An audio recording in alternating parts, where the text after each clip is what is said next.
Hello and welcome back to Star Trek Next Frontier. This is the second session of episode 8 of the first season, titled Oubliette. And as you can notice, it's a little bit different than usual. It's a lot different than usual. If you've been following our actual play series, Star Trek Next Frontier, I may have mentioned multiple times in the video description at the very least, that my computer at the time was progressively getting worse. It was a very old computer and we were having more and more technical issues. If you watch some of the earlier sessions, the earlier episodes, you'll see glitches here and there of video, audio, some lagging. Well, unfortunately, it was during the filming of episode 8 where it reached its worst. And the second session of Oubliette, I believe, is the absolute worst that it got before I finally had to get my new computer and replace it. I did record it, I do have it, but the audio has a lot of issues, the video has a lot of issues, so I don't think it's in a level of quality that I feel comfortable with putting up on the main channel at YouTube. I shared the video with the people in my group, the players in my group, but I don't think it's really worth putting out for just random people to come by and try to enjoy, because it would be far too hard to enjoy. However, one of the players in the group, Liz, who plays Lieutenant James, she went through and did an amazing, very detailed, shockingly detailed write-up of the episode, including all the dice rolls and everything that took place during the session. So it made it easy for me to go back through and figure out what actually happened in the episode. So because I cannot show you the episode due to the extremely poor quality, and I apologize for that, just for the sake of posterity and for the sake of anyone who was following along with the first session of Oubliette, wants to see how it continues, or for anyone who's just interested in ideas for their own games to maybe take and mold to whatever works best for your group, I thought I should at least complete it by reading, maybe not exactly line by line, but reading through the notes that Liz took about Session 2. So without further ado, this is Star Trek Next Frontier, episode 108B, second session, Oubliette. Of course, the recap in the first session of episode 8, on the U.S.S. DEGRASSE TYSON, our ship, the hero ship, finally got the biggest clue on the trail of the missing U.S.S. Darwin. They found a message from a beacon that was left between 60-70 years ago, which led them to an H-class moon. There they found the shuttle Huxley and the mummified remains of the Afrosian commander of the U.S.S. Darwin. On the ship's computer, or the shell's computer, they discovered that the Darwin was under attack and was being chased by an enemy. They hid inside of a very large comet within the same system. The Huxley, the commander, left in the Huxley to try to get help as the Darwin was running out of power and had no means of fighting off these the threat that was chasing it. So the crew of the DEGRASSE TYSON tracked down the comet that is a massive, about the size of a planetoid. It has a very unusual tail emanating from it, which is highly radioactive and corrosive.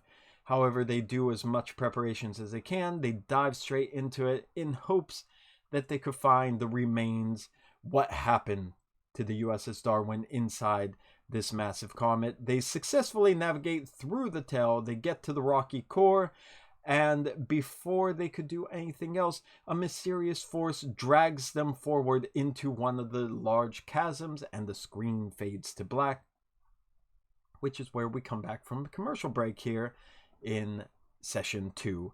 So on the bridge, everyone wakes up slowly. The sounds are distant. Everything is foggy.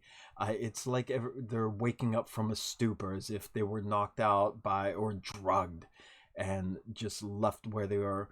All people, their vision starts coming back slowly, and they could see the ship is in red alert status. All the lights are dim. The entire bridge is in power save mode. The alert alarms are ringing loudly, and it slowly starts coming back into their hearing. The staff, everyone around the room is slumped over their controls.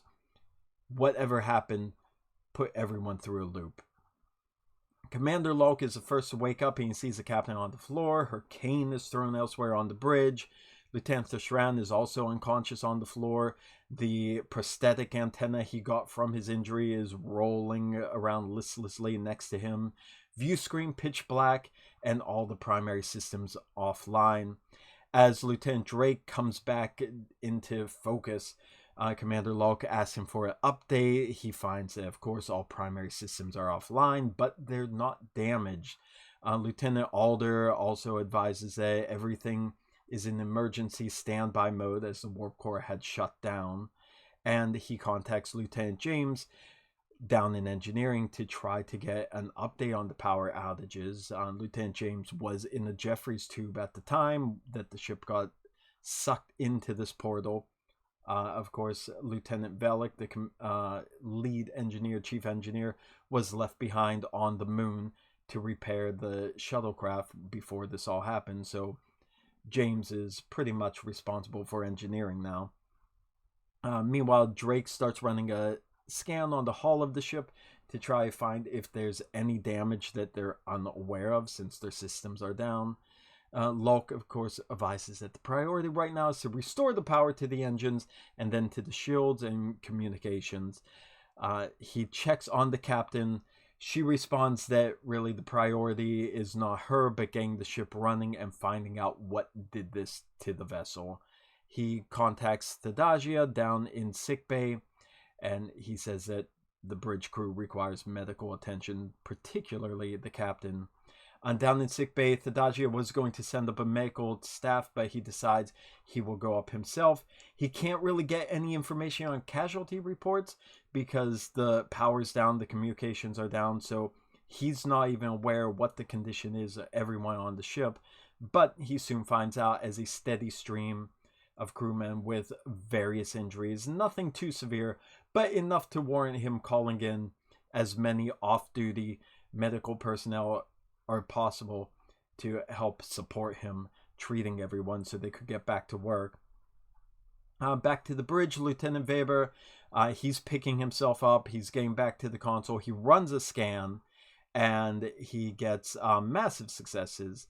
5 successes on his own, 1 success for the DEGRASSE TYSON itself. The information coming in from sensors show there's no more radiation outside. And remember, the tail was just full of highly damaging radiation. It was pockmarking the ship. They found the same kind of damage on the Huxley, on the H-class moon, but now there's no traces of any of the radiation at all, which seems odd. And even more than that, there's literally nothing else on the sensors. There's no echoes, there's nothing of the comet edges, not even trace elements that would normally be picked up just anywhere in space. He takes it to mean that the sensors are not working. Again, he tries going back through the data. The comet was large, about the size of a planetoid. No information was recorded before they were pulled in about what energy source dragged them inside.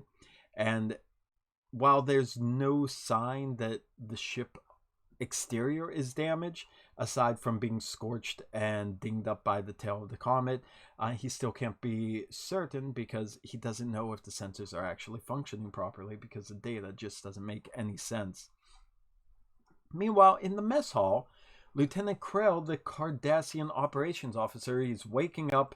All his food spilled all over himself, the yamak sauce all over his uniform.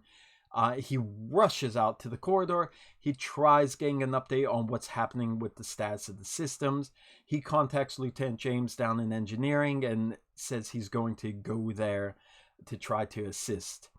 To the bridge again, Lieutenant Drake is helping getting the sensors back up and running. Lieutenant Alder is directing backup power where it's required to the systems.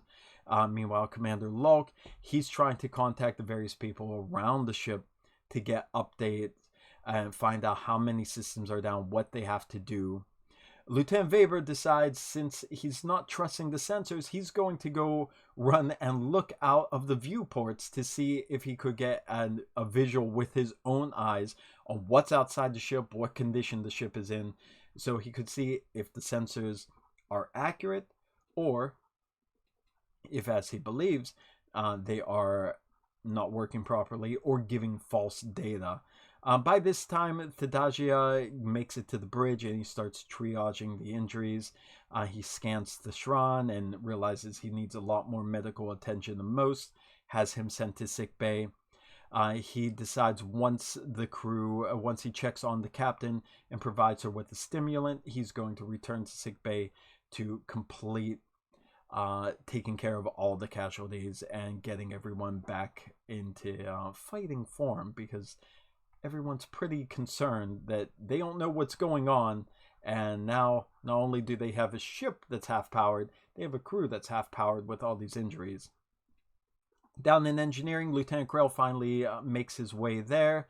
Everyone thinks he's injured because of the Yamok sauce, but he assures everyone it was just a eating mishap when they were all sucked into the comet. Lieutenant James, on the other hand, she has a little bit of blood dripping down her, and her right arm is being a little bit useless. So she was banged up quite a bit while she was stuck in the Jeffries tube when they got dragged into the comet. She runs checks on the warp core, making sure if it's safe to bring online. Krell decides to assist her in pre-start sequence of the warp core, and working together, they manage to get an advantage to apply in the form of a subroutine to help empower distribution. They do get the power restored, but it's going to take some time before they get the entire ship back to full power. But the ship gains the trait extensive power complications, which would come back and haunt them for a little while. On the bridge, Lieutenant Weber, he goes out to the ready room, and he looks outside the viewports from there. He sees that the ship's hull is burnt, pockmarked, just as you would imagine going through the tail of the comet, but he doesn't see anything else. Lieutenant Alder heads to the science lab, and when he arrives in the science lab, he is just a little agitated. Something's bothering him. Something's on his mind. He runs to Talar, grabs him by the shoulders, shaking, "Is it okay?" Talar responds a little bit confused, still shaken up by what they went through, with, "If by it you mean my injured shoulder, then no, it's not, because somebody just grabbed it and squeezed it."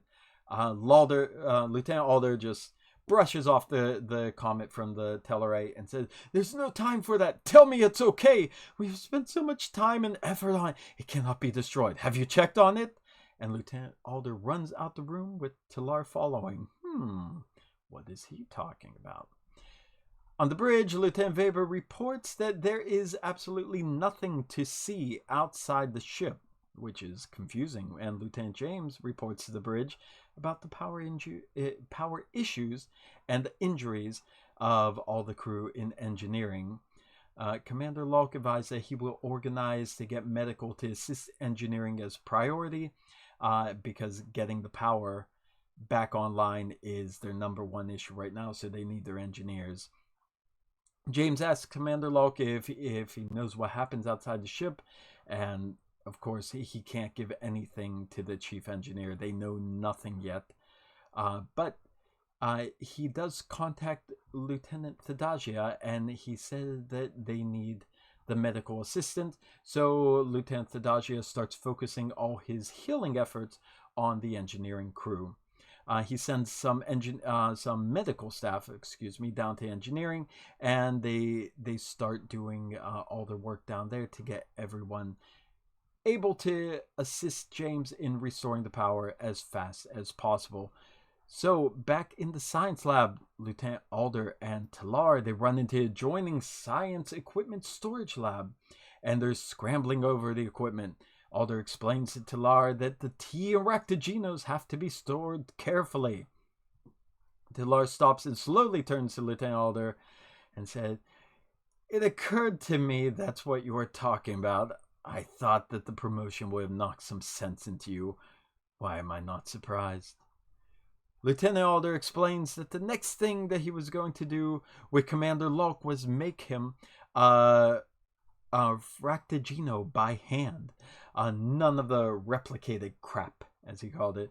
We're masters of the bean and leaf. We have to take our job seriously. Talar tells Alder that he takes the job seriously, in fact, far more seriously than Alder does himself, and perhaps that he suggests that Alder was given the promotion to remove him as a distraction out of the science lab. But Alder continues talking about a side job being a barista in the coffee world, and Talar decides to leave Alder to go about his little side project hobby he has with Commander Locke on his own, and he heads back to the science lab to do his own work. In engineering again, Lieutenant Krell looks for and he retrieves a medkit, and he tries to heal Lieutenant James as she's being very stubborn to have her wounds healed. James shoves him away and frustratedly tells the Cardassian to get back to his console and get the warp core fully operational. She has not been very, very friendly to their Cardassian comrade, and I wonder why. On the bridge, Lieutenant Drake is doing his security sweeps to find out if there's anything that anyone missed. Meanwhile, they need to find Lieutenant Vumvi to take over at Khan since Tadajia is no longer capable. And Drake, who is not really up on his ship piloting, does not want to take over that job. So that's part of his little side mission there as he does his security sweep. So a couple of hours pass, and they get to power levels of roughly about 60% of normal, and they know it'll take a lot longer to get fully powered. Lieutenant Alder gets back to the bridge, and Lieutenant Vumvi, much to the delight of Lieutenant Drake, has made her way to the bridge, and she's taken over Khan to make sure the ship is piloted. Lieutenant Weber is still getting no readings from the comet, no walls, no trace elements, nothing. Even as the power levels are rising and the sensors are coming back into full ability, still getting nothing. He keeps the captain up to date with all these readings, and he believes sending out probes might give them a better understanding. So they decide to fire 4 probes out in various directions. As they wait, after a short time, one of the probes finds what might be a ship.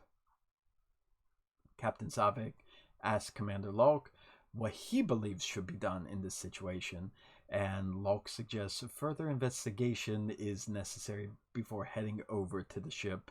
Lieutenant Weber fires 3 more probes to try and get more information, as they're still not getting a lot of readings about where they are. And the captain asks Commander Locke if maybe now they should move closer to the ship and see if maybe they found the Darwin. He decides that perhaps moving in slowly but cautiously is the best approach. So Lieutenant Vumbi sets the course and speed. Drake reports that the defensive capabilities of the ship in the low power mode that they're in, he'd be able to raise the shields, but he doesn't know how long they would last under an assault. And the phasers might be a bit more of a drain on the power. So if it comes to it, he recommends using photon torpedoes instead.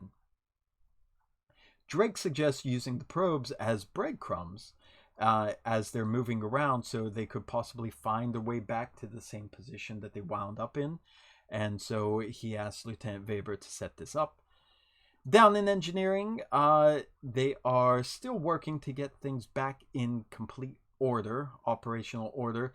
Some of the officers, unfortunately, were unable to return to duty because of their injuries, so now they're short-handed. Lieutenant James had been giving a lot of sass to Lieutenant Krell, and because the warp core not coming up fully powered, and Krell hasn't been able to assist very much in that regard. He's trying to focus on the job and ignore the attitude that she's giving him. He suggested Lieutenant James perhaps they need to reroute subsystems to more necessary systems. She agrees and gives him the go-ahead, and she tells the bridge that that's what they would be doing. Locke tells them which are the most important systems and tells them to focus on scanners and shields, and they need to reduce the power from the weapons and engines because they need more information and more defense than they do flying blindly into the darkness and firing at things. So we return to the bridge, and as they get closer to the vessel they detected, they realize it's an alien starship. And there's a lot more data coming through from both the sensors of the DEGRASSE TYSON and the probe as they get closer. Weber can see that the ship that was detected does not match any known configuration of starship in the Federation database, and the ship has no power source, looking to be dead in space. Weber reported to the captain that this is not, of course, the U.S.S Darwin, and there are no power readings on screen. Captain Savick ponders, if not the Darwin, then exactly what vessel is it? Drake asks if this was perhaps the Romulan vessel that Commander Hess, who was the Ephesian commander of the Darwin, mentioned in her logs in the shuttle. Lieutenant Weber advised that as it doesn't match anything in the Federation database, then it's most likely not an ancient Romulan vessel. Captain Savick asks if there's any life signs on the ship, and Weber confirms that there are none. So Captain Savick turns to Commander Locke and asks Locke, Drake, and Alder for suggestion. Drake asks if there was damage similar to that found on Commander Hess's shuttle, and Weber scans the ship, looks at the readings, and says that there appears to be battle damage, but nothing similar to what kind of scoring is on the DEGRASSE TYSON or the Huxley's exterior. Commander Locke asks if the sensors have picked up any residual radiation from the warp core. Perhaps they can determine how long it's been since it was last powered on. So Weber does a deep scan of the warp core, discovering that it's dead cold and no lingering trace of output so it's been offline for quite a long time. Hard to tell how long, maybe months, or maybe even up to a year that it's been offline. Scanning deeper to see if there's still an atmosphere inside the ship, they find that it does have a stale atmosphere still lingering inside. And again, confirming from the quality of the air on the ship, it seems to suggest it's been roughly a year that the air filters have been processed. So Commander Locke also asks Alder to scan the ship for radiation, and there's no traces of radiation or any of the pockmarks anywhere on the ship, confirming what Weber had already discovered. And there's nothing, aside from it being completely unknown configuration, that would grab their attention. So Locke decides there should be an away team that goes over, and he asks Lieutenant Drake to lead the away team, Lieutenant Weber to investigate their background, and Thadagia. Lieutenant Alder and James will remain on the ship, and Commander Locke advised that he will also join the away team to evaluate Lieutenant Drake's leadership skills. He also decides before going over, in order to save power, he will bring his Batleth, and he will meet them in the transporter room. So in engineering, Lieutenant Krell is working on the EPS system, working more efficiently, and something catches his eye. He notices that despite the core being operational now, the power that's being used currently is not being replenished. Lieutenant James asks Krell if the systems are being drained from somewhere else, and Krell scans to check this, but found there are no additional systems drawing power. James also scans the warp core as well, and although not at peak efficiency, it is working correctly. Lieutenant Krell looks for any kind of signs of external or internal damage that might account for this power loss, and Lieutenant James checks the fuels and found that the deuterium reserves are not refilling back up as they would in normal space as the ship travels through it. She reports this issue to the bridge, and she asks if a scan can be completed to see if whatever they're suffering from is external. So Captain Savick responds to Lieutenant James and has Alder perform a scan, checking the data, including all the data from the previous scans that Lieutenant Weber has been doing on the exterior ship, find that there are no trace elements in space that they would normally find, including the overabundant deuterium. It's like where they are now is completely devoid of anything that you would find in normal space. Alder passes this information on to both the captain and Lieutenant James. James checks the estimates on the remaining deuterium and determines that they might be able to get a couple more weeks out of the ship at standard use, or months if they start rationing power. Without knowing when they'll be able to refill the deuterium, this could be a very, very grave situation. In the transporter room, Talar finally comes in with a tray of drinks prepared by Lieutenant Alder. It's a tray of carefully prepared coffees or ractaginos, made in a special packaging by Lieutenant Alder, including a can that features Commander Locke's face on it. Locke asks if this is a human tradition before leaving, and Drake advised that it's a type of old tradition. Talar, seemingly done with the mission given to him by Alder, leaves quickly and without a word. In engineering, Lieutenant James informs the captain again of the power issues and the estimated time left with the deuterium. Krell asks permission to set up an EPS flow regulator to efficiently use the remaining power they have left. Lieutenant James walks over to Krell, giving him a little bit of an evil eye, and then asks him to show her what he is thinking of. He runs through the theory that he's going through and shows a quick installation process. She begrudgingly gives him the go-ahead and compliments him for his clever idea. The away team beams over to the alien vessel in their EV suits. The ship itself, of course, is very cold, very dark. The air is stale, traces of decomposition lingering in the atmosphere. Team members switch on the wrist-mounted flashlights and they begin to look around. The ship interior is not one that the crew is familiar with, but the layout seems to be somewhat logical that you would expect on a typical vessel. Commander Locke awkwardly tries to put away his bat'leth before making a mental note that he needs to get an EV suit that allows for his bat'leth to be stowed properly. Lieutenant Drake asks that Lieutenant Weber and Thadagia get power to the internal system so the away team can get the sensors back up and running on this ship. And Weber checks his surroundings to get a good idea of the people and the culture who served aboard the ship. He studies the markings, he studies everything he could find to see if anything harkens back to any other civilization or species he might have read about, but nothing is familiar, nothing gives him any indication of who these people are.